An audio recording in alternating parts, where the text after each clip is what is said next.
Hey guys, gonna try and give a quick rundown on how to set up Laravel 5 on Semaphore CI.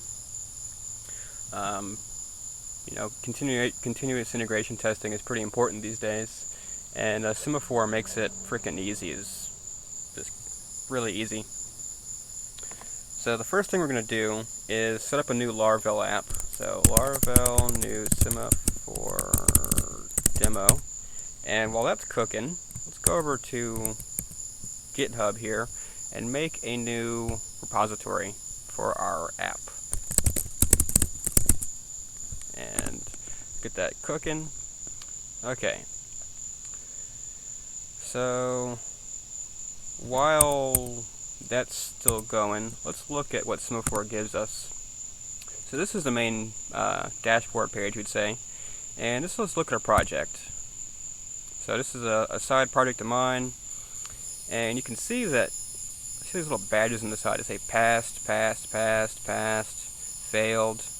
If you've ever seen a project that's got build badges, passing or failing, tells you what version it is, they're using an integration service like this that runs their PHP unit or RSpec or whatever it might be against the application, and then depending on the output, if it passes or fails, will update a badge.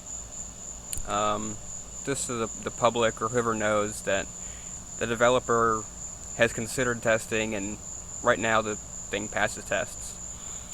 So what we're going to do is learn how to set that up, and just to kind of show you what each build looks like.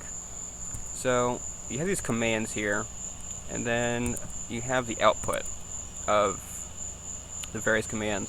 So right now we're just running PHP unit, and this is against Laravel, so it's not too bad. Let's see if we're done cooking here. Okay, sweet. Let's go into here and set up a Git repo. Init, git add, and git commit.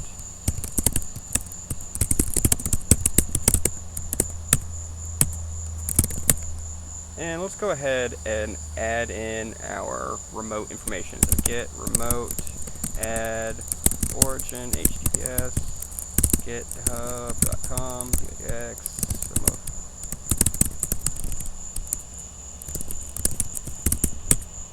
Okay, so I'm going to be using Sublime Text with the Git Savvy, and I'm just going to add a little step here that's kind of a workaround for one of the issues at Git Savvy. Just you might find it useful. So git remote set URL origin git at github.com x.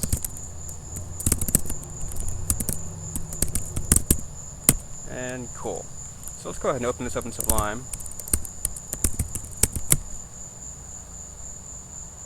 And close that out.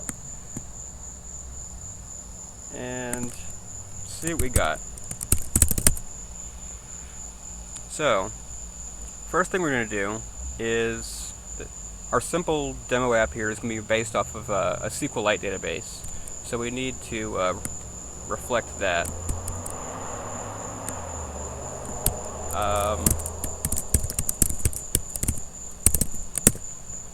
And we're just setting up the environment files here to reflect that fact.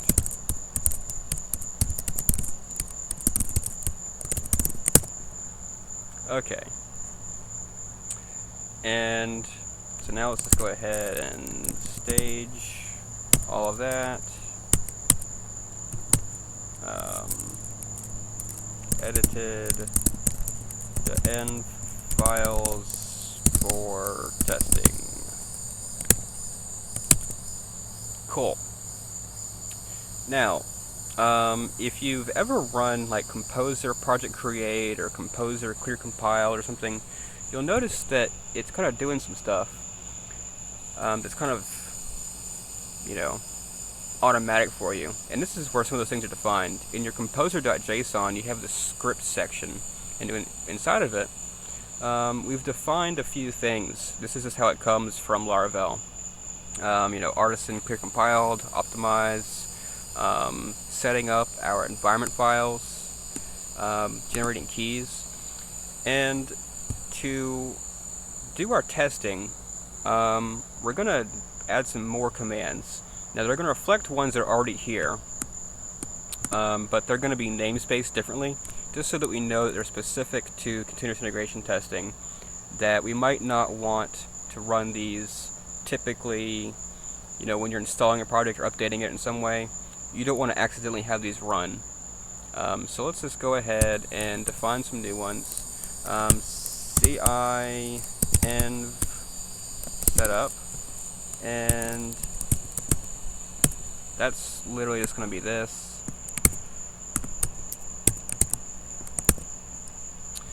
And now we want to set up our database, and this is going to touch a SQLite database in the storage folder, as well as run migrations against it, just for an initial setup. So CI db setup,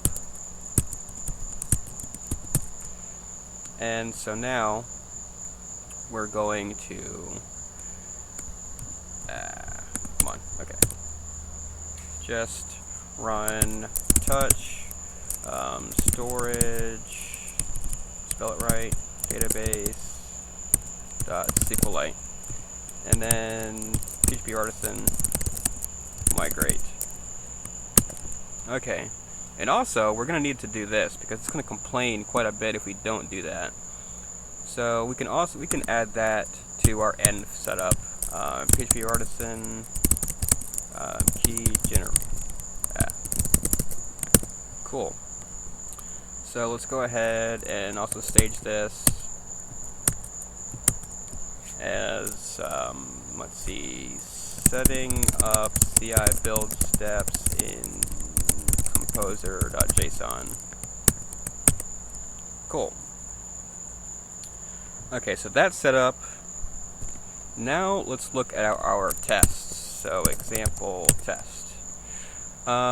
When you look here, what we're doing, if you've watched Jeffrey Way's integrated API, this is pretty snazzy. So right now we're just taking the integrated object, we're visiting the home page and checking to see that the output is Laravel 5.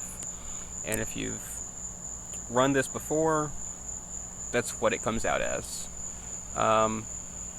What we kind of want to do for this test, just to kind of use the database and do some more testing, I guess, just to kind of show that we can do it. Let's create a user and then act as that user to visit the front page. So we're going to say use app user, and then we're also going to want to put in these things right here that will help keep each test isolated from every other test as far as database is concerned. Because what can happen without this is that each time you run a test, say you create a user and 5 posts, and then want to see, if the page shows the post count or something, you're going to end up with a lot of cruft in the database that you don't want. So these set up some transactions and migrations to roll back and reset the database each time a test is run, just so it keeps pollution down. So we're going to go ahead and set those up. So use without, and then use state, spelled wrong, use, and then that. Excellent. Now let's set up a user.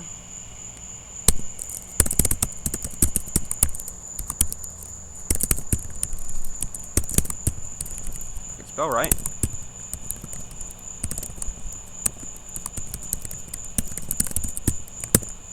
Okay, and then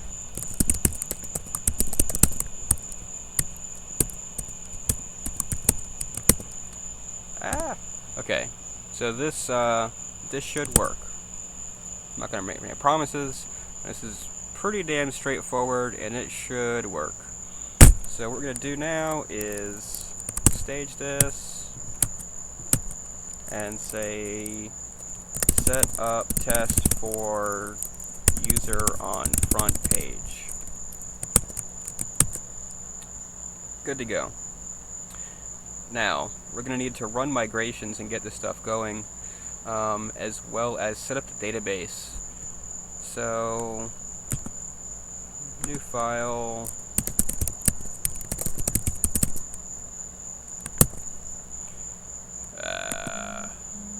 Bastards. Okay.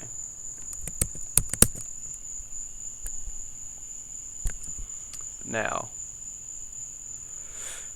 let's hope this goes right. So, Laravel migrate. Excellent. And I don't want to have that open. So, let's go down here and see if we can run PHP unit locally. Sweet, everything passes. Okay.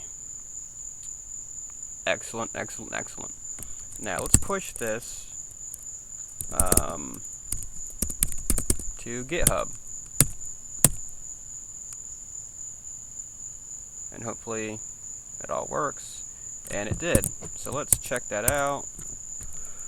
Make sure that works. Excellent. Okay. So what we're going to do is go in here and look in this composer file to see which actually, you know what we didn't do is I believe this is going to contain that database. We don't want that. Not there. Storage.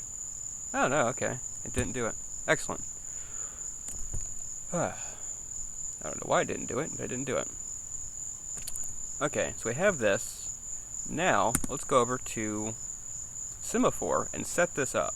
So I'm going to click on Add First Project, and it's going to ask you, where do you want to get this from? GitHub or Bitbucket? It's on GitHub, so let's go to GitHub. And it's going to load all your projects up and ask you which one you want to get. So we're going to say Semaphore, and then there's the first one it comes up with. Coolio Master. And then now, if you have multiple accounts, like I've got my personal account and my enterprise organization thing account, wherever you want to put it is up to you. I'm going to put it on my personal account just to see how that goes. And while it's doing that, let's go look at our commands that we're going to be using to set this up. The ones you define down here. So, CI setup and CIDB setup. You need to remember those. So now we're on the project settings page, and we just need to make a few decisions here. Since Laravel 5.1 requires, I believe, PHP 5.5.9, let's go ahead and select PHP 6, just so that we can have that there. And now we're going to go down here and customize build. And this is where we're going to add in those commands that we put in earlier. So composer run CIM, that setup? Yeah. Okay, and then we're going to pass a flag to this and say no interaction, and then verbose as hell. And then composer run CIDB setup, and again, no interaction. And so this is going to set up our environment and then set up our database and then run PHP unit against it. So we're going to save that and check it over one more time, make sure everything looks good, and I believe it does. So let's say build with these settings. And now the magic happens. We're going to see our latest commit, who signed off on it, username, the git commit ID, the branch number, and the date. Then you see the status, build number, the amount of time that you're into the build with, option to stop the build if you realize there's a mistake and you want to stop it, you can do that.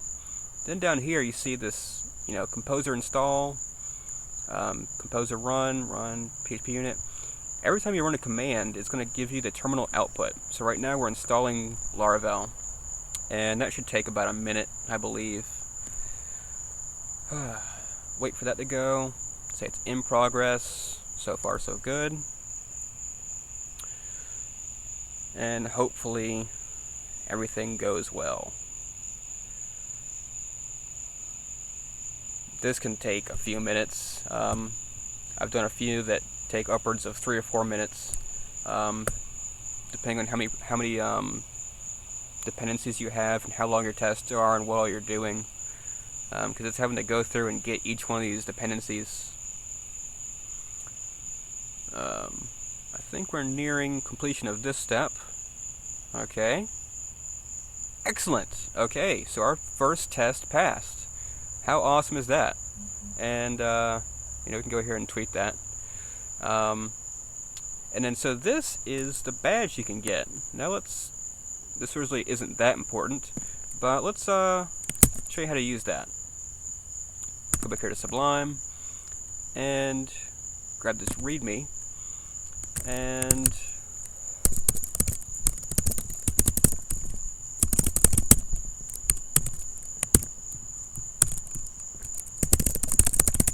just add some stuff to this README. How to set up Laravel 5 on Semaphore CI and stage this. What's staged?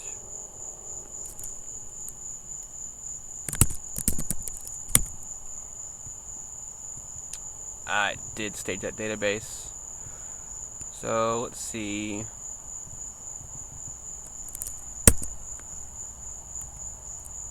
Okay, so we got rid of that database. Cool. Now push.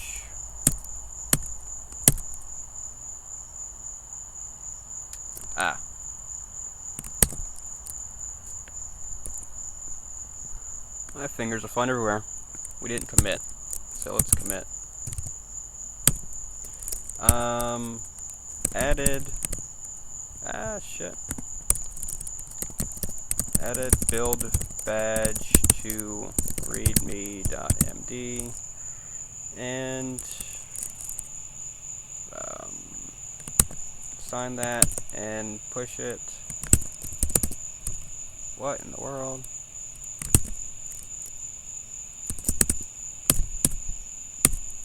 Hopefully that all works. Cool. And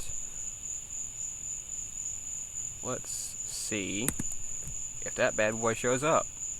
Okay, so it's pending. Let's see. So that pending status depends on if it's building or not, I believe. And once it passes, that should reflect that. The next, well, let's go ahead and watch it again. It's like watching paint dry. But first few times you do it, it's kind of exciting because this is code you're running on your computer and you're automating tests and stuff and sending it out into the world and having somebody else verify that it's correct. I think it's awesome. But that's that. And something else you can do from Semaphore is set up deployments. So if you wanted to build this and then send it to like Heroku or DigitalOcean or something upon successful build, you can totally do that. You just set up a hook and give it some API keys, and then set up your project on the other service like Heroku or DigitalOcean, and just tell it what to do with the code once it gets it. So excellent. You can see it passed. And let's see if that badge is set up. Passed. Okay. So how good does that feel? We set up a simple app locally, did some testing locally, and then pushed it to a continuous integration service and had them build it for us and give us this cool little badge. I can't really say enough good things about Semaphore. A bunch of very dedicated guys who put out some very, very good software. Maybe next time I will show you some secrets about this setup deployment. How to get that set up on Heroku or DigitalOcean or Linode or something. But until then, I hope you guys learned something, and use this stuff, because it's important. Testing and letting folks know that you write tests and that you pass tests is, I won't say crucial, but it's important. So until next time, happy hacking.